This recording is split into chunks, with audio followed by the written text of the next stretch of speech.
क्या बताते हैं कि जैसे ये मर्यादा आपकी इतनी कंपलसरी है जो दास आपको नियम बताता है। जैसे सीता जी के बारे में श्री रामायण के अंदर आपने बहुत बार सुना है कि रावण का मामा मारीची एक स्वर्ण मृग बनकर, सोने का हिरण बनकर, और जहां सीता ने कुछ बगीची लगा रखी थी वो फूल फालों को तोड़ने लग गया, खराब करने लगा। और जो ही सीता की दृष्टि पड़ी वो सोने का मृग बहुत सुंदर लगा। उसने अपने पति से कहा कि इस मृग को मेरे लिए लाओ पकड़ के, जिंदा या मुर्दा, नहीं तो मैं अनशन कर दूंगी। अब राम विवश हुए और लक्ष्मण को कहकर चल पड़े कि ये मैं लाता हूं, इसको जहां तक मैं प्राप्त होगा तो मत आना, और यहाँ सीता की सुरक्षा रखना, जंगल का काम। श्री राम वाण लेकर चल पड़ा। मृग आगे चल के बहुत दूर ओझल हो गया, काफी दूर निकलकर वहां से आकाशवाणी कर दी, हाय भाई मर गया, हाय भाई मर गया। लक्ष्मण और सीता ने दोनों ने सुनी आवाज, तो सीता ने कहा कि तेरे भाई आपत्ति में है, आप जाइए और उसको बचाइए। लक्ष्मण ने कहा कि ये कोई जाल है, मेरे भाई पर कोई आपत्ति नहीं हो सकती, आपको पता नहीं है उनके सामर्थ्य का। लेकिन वो नहीं मानी और उल्टी सुल्टी कुछ उठपटांग बातें कह दी कि तेरे मन में दोष है, तू चाहता वो मर जाए, मुझे पत्नी बनाना चाहता है, तो इसलिए नहीं जाना चाहता। इससे दुखी होकर वो सूरवीर कहने लगा कि माता ठीक है, आज तक ये मन में दोष भी नहीं था, पर आपने गलत बात बोल दी। पर एक काम करना, हम ये एक मंत्र बोलकर रेखा खींच कर जाता हूं, इससे बाहर मत जाना, तुझे बाहर जाएगी तो हानि हो जाएगी। वो चला गया, पीछे से रावण आ गया। वो तो इंतजार थी कि ऐसे ऐसे बनेगी, उठा के लानी थी उसको, तो उसको पता नहीं था कि रेखा ऐसी खींच रखी है। तो रावण आया साथ दो रूप बनाकर भिक्षा लेने के लिए। पहले उसने आवाज लगाई कि माई भिक्षा दो। सीता ने कहा जी यहाँ आकर ले जाओ, झोंपड़ी के पास, कुटिया के पास। रावण आने लगा तो उसमें से एकदम ऐसी लपट निकली, कोई 10 कदम पीछे गया और फिर कहा कि आप यहाँ बाहर आकर के भिक्षा दो, नहीं तो आपने तो मुझे मरवा दिया था। ये पता नहीं कितनी भयंकर रेखा है, कैसी। तो सीता जी ने सोचा क्या फर्क पड़ा है, अभी आटा देकर वापस आ जाऊंगी, अभी भिक्षा डालकर अभी आ जाते हैं। अब वो जरा सी उससे बाहर निकली रेखा से और उसने पकड़ दी बाजू, यहां से घेर ली कमर पे, लंका में पटकी जाके। अब वो मूर्ख थे जो यूं कह गए थे इससे बाहर मत निकलना, ना तो हानि हो जाएगी। वो पागल थे।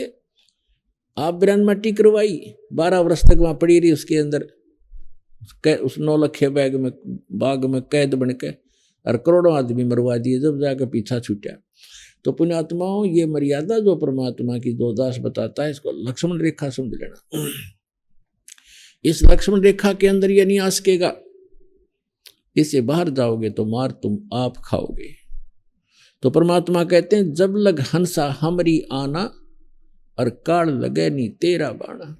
मर्यादा भंग होकर के भी आप अपने हानि उठा सकते हो और आपको लाभ भी बंद हो जाएगा। उसके लिए तरीका है कि वापस आइए और अपना नाम खंडित है उसको, कनेक्शन को दोबारा सुचारू करवाइए। भविष्य में बहुत सावधानी बरतिएगा। देखो जैसे कई भक्त नाम ले गए और नाम खंड हो गया, ठीक है, कोई बुरा संस्कार अभी था नहीं आपका तो हानि नहीं हुई, पता लग गया, दोबारा जुड़वा लीजिए, अगर सावधान रहिए। और कई भक्त ऐसे हैं दीक्षा ले गए, नाम खंडित हो गया, उधर से कोई संस्कार ऐसा खराब आ गया, नाम खंडित हो गया। यहाँ से आप सोच रहे हो दुनिया आम व्यक्ति तो समझता है कि नाम लेकर आया था ये, इसको देखो ये हानि हो गई, लेकिन उनको ये नहीं पता और स्वयं को भी नहीं पता कि ये लक्ष्मण रेखा लांघ चुका है, इसलिए इसको हानि हुई है, अन्यथा हो ही नहीं सकती, नहीं तो भगवान का विधान फेल हो जाएगा।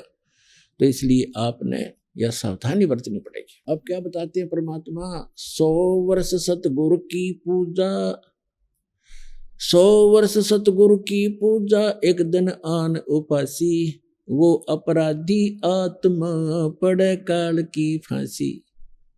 100 वर्ष तो सतगुरु की पूजा, 100 वर्ष तक सतगुरु ज्ञानी गुरु जी के अनुसार साधना करता रहे और एक दिन आन उपासना कर ली, आन शास्त्र विधि को त्याग कर जो मनमाना आचरण वो कर लिया जो पहले करते थे आप, तो कहते हैं वो अपराधी आत्मा फिर पड़े काल की फांसी।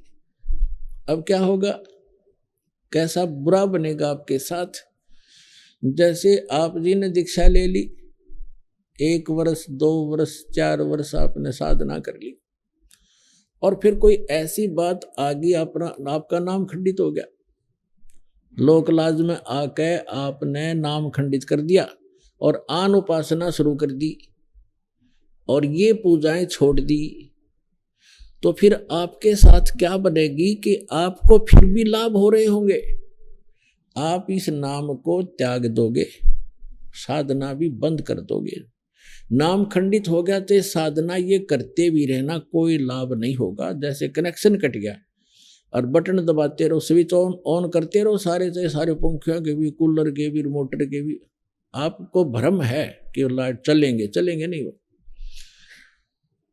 पहले तो आपने जब नाम त्याग दिया, कनेक्शन कट गया, ऑटोमेटिक है भगवान का मार्ग, इसमें किसी की सिफारिश की आवश्यकता नहीं।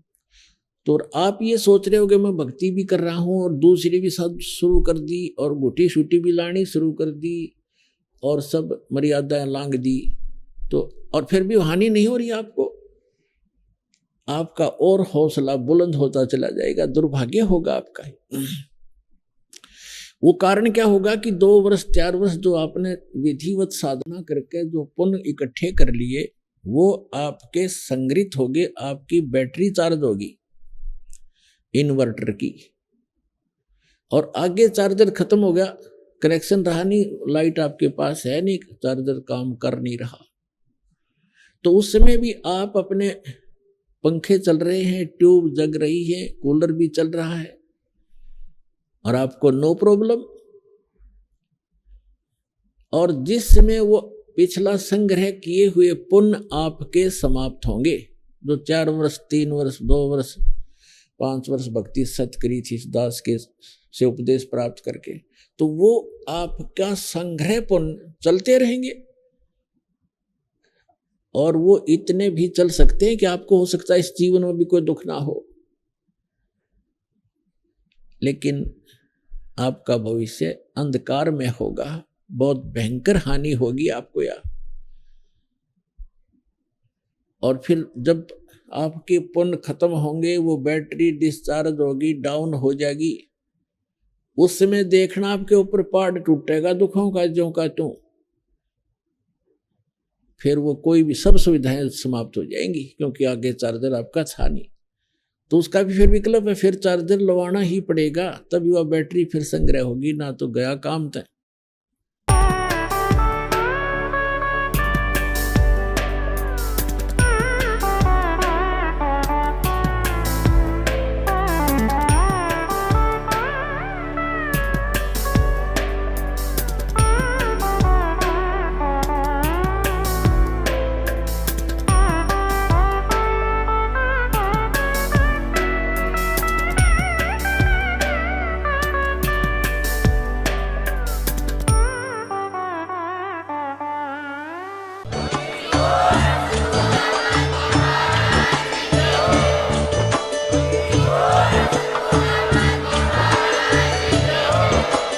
आप सुन रहे थे जगत गुरु तत्वदर्शी संत रामपाल जी महाराज जी के मंगल प्रवचन। अधिक जानकारी के लिए विजिट कीजिए हमारी वेबसाइट www.jagatgururampalji.org। संत रामपाल जी महाराज जी के शुभ आशीर्वाद से पूरे विश्व भर में 500 से भी ज्यादा नाम दीक्षा केंद्र हैं, जिन पर संत रामपाल जी महाराज जी द्वारा ऑनलाइन निशुल्क नाम दीक्षा दी जा रही है। अपने नजदीकी नाम दीक्षा केंद्र का पता करने के लिए संपर्क करें 8222880541।